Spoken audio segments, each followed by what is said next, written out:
So one question I get quite a bit, and just got one of these questions last week from somebody who watched one of our videos, is when is it time to either get care, or when is it time to look at assisted living or look at a care home?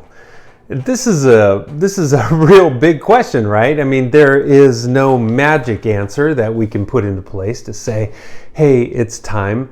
I think that most people's goal is to age in place. So if you could start off, if you're starting to see some of the warning signs that somebody has dementia, for example, and those warning signs again are maybe their appearance isn't looking as kept as it was in the past. Maybe there has been several falls. Falls can be an indicator of Alzheimer's and dementia. Scratches on the car, or dents in the car that are unexplained. Obviously, forgetfulness is a big part of dementia and people starting to need care. But just around the house, if the maintenance in the house isn't being done, things like that, if beds aren't being made, if clothes aren't being washed, all those things could just be an indication that you just need some additional help around the house.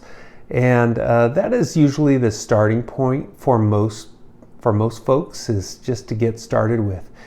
3 days a week, 4 hours a day seems to be kind of a very common starting point for caregiving.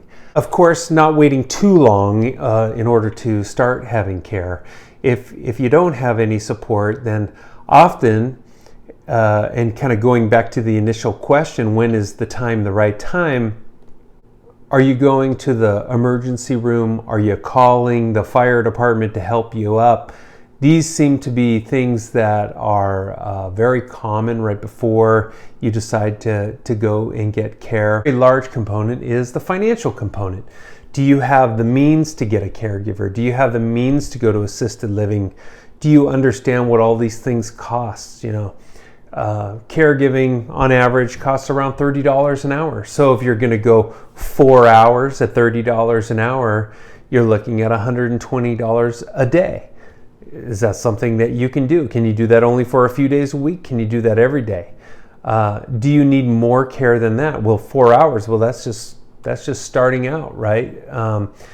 So once you get to about the 6 to 8 hour a day time frame and you need a caregiver and you're paying that person every day, then it makes sense to look at a care home, a board and care, or assisted living, or even independent living. Some people like the idea of going to the community but still have all of the freedom of living independently. And I can talk to you about each of these options, but I just wanted to address this question the best I could. If you have questions, or if you'd like to talk further on this matter, you know where to find me. Give me a call, and take about 20 minutes, and we can chat about your situation, and we can figure out if your loved one needs to be in a care home or if they need care in their home. All right? Talk to you soon.